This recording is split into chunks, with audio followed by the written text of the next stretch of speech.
Bismillahirrahmanirrahim. Assalamualaikum warahmatullahi wabarakatuh.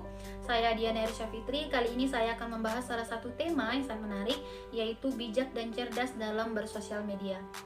Ada beberapa poin yang akan saya bahas. Yang pertama yaitu pengertian dari media sosial. Yang kedua, fungsi dan tujuan media sosial. Yang ketiga, dampak positif dan negatif dari media sosial. Dan yang terakhir, langkah bijak dalam bersosial media. Baik, mari kita masuk ke poin yang pertama. Di sosial media, apa sih yang terfikirkan oleh kalian ketika mendengarkan kata media sosial? Perlu kita ketahui bahwasanya di era globalisasi ini, perkembangan teknologi memberikan banyak perubahan dalam kehidupan manusia.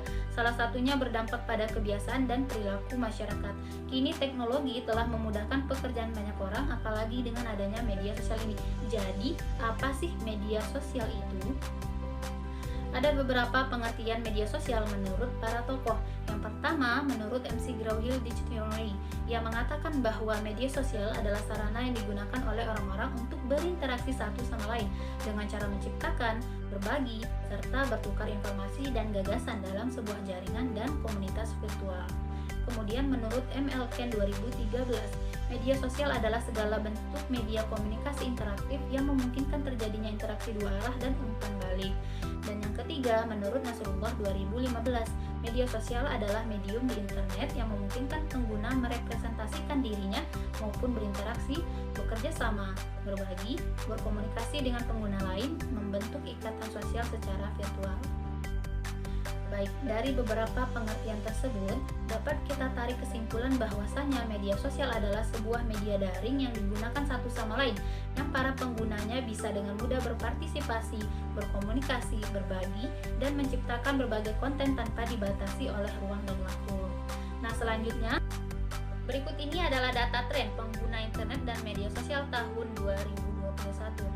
Untuk yang di sebelah kiri atas, merupakan data tren pengguna internet dan media sosial tahun 2021 di seluruh dunia. Untuk lingkaran yang berwarna merah menunjukkan total populasi atau jumlah penduduk sebanyak 7,83 miliar. Kemudian lingkaran yang berwarna hijau menunjukkan pengguna mobile unique sebanyak 5,22 miliar, atau jika dikalkulasikan ke persen menjadi 66,6%. Dan untuk lingkaran berwarna biru menunjukkan pengguna internet sebanyak 4,66 miliar atau 59,5%. Dan untuk yang berwarna kuning yaitu pengguna media sosial aktif sebanyak 4,20 miliar atau 53,6% dari jumlah populasi di dunia. Nah, kemudian untuk yang berada di sebelah kanan bawah menunjukkan data tren pengguna internet dan media sosial tahun 2021 di Indonesia. Untuk total populasi mencapai 274,9 juta jiwa. Untuk pengguna mobile unique sebanyak 345,3 juta atau 125,6% dari jumlah total populasi. Sedangkan pengguna internet sebanyak 202,6 juta atau 73,7%, dan untuk pengguna media sosial aktif sebanyak 170 juta atau 61,8%. Nah, selanjutnya adalah grafik platform media sosial di Indonesia yang menduduki tingkat pertama, yaitu adalah YouTube. Pengguna YouTube di Indonesia sebanyak 93,8% dari jumlah populasi. Kemudian yang berada di nomor kedua adalah WhatsApp. Pengguna WhatsApp mencapai 87,7%.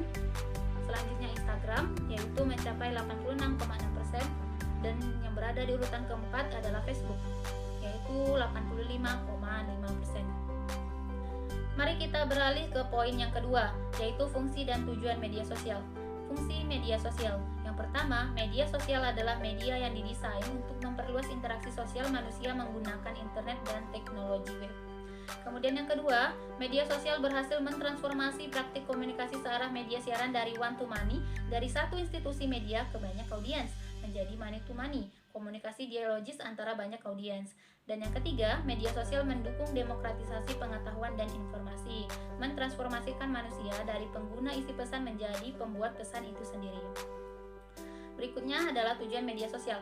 Yang pertama, sarana belajar, mendengarkan, dan menyampaikan. Berbagai aplikasi media sosial dapat dimanfaatkan untuk belajar melalui beragam informasi, data, dan isu yang termuat di dalamnya. Media sosial ini juga bisa menjadi sarana untuk menyampaikan informasi kepada pihak lain. Yang kedua yaitu sebagai sarana dokumentasi, administrasi, dan integrasi.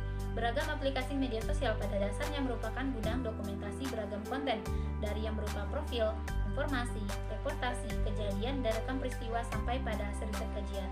Dan yang ketiga, sebagai sarana perencanaan, strategi, dan manajemen.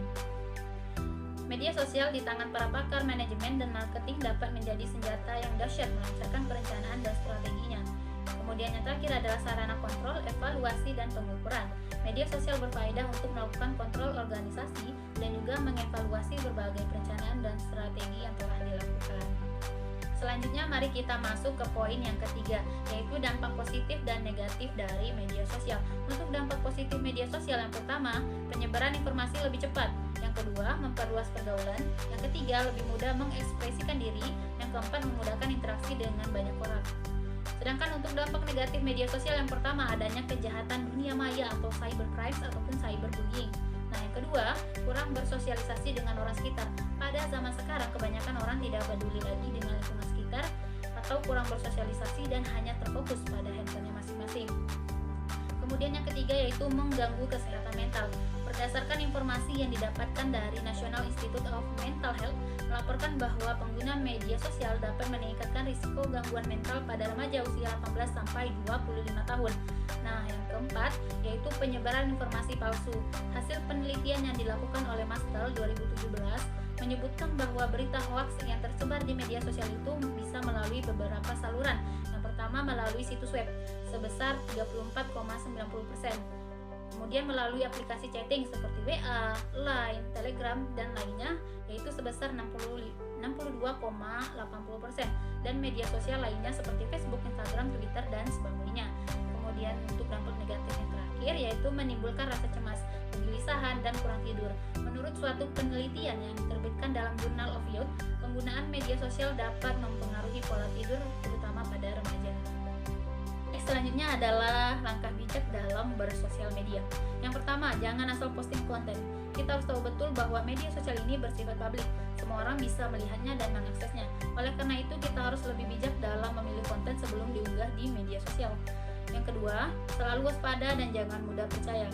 Akan selalu ada limpahan informasi atau orang-orang yang tidak bertanggung jawab. Oleh karenanya, kita harus selalu waspada dan cerdas dalam memilah informasi yang tersebar. Kemudian yang ketiga, memanfaatkan media sosial semaksimal mungkin. Media sosial bisa digunakan untuk berbagai hal. Media sosial juga bisa menjadi pasar yang efektif untuk mengembangkan skill, kemampuan, dan kreativitas. Selain itu, opini atau pendapat juga bebas diutarakan dengan catatan dapat dipertanggungjawabkan. Nah, untuk yang terakhir, menjaga etika. Nah, sangat penting untuk menjaga etika. Nah, salah satunya penggunaan komunikasi yang baik, yaitu kata-kata yang digunakan tidak menyinggung pihak lain. Yang kedua, tidak mengandung aksi kekerasan, pornografi, dan unsur sara. Yang ketiga, menghargai karya orang lain, karena setiap kita memiliki inovasi dan kreativitas sendiri-sendiri.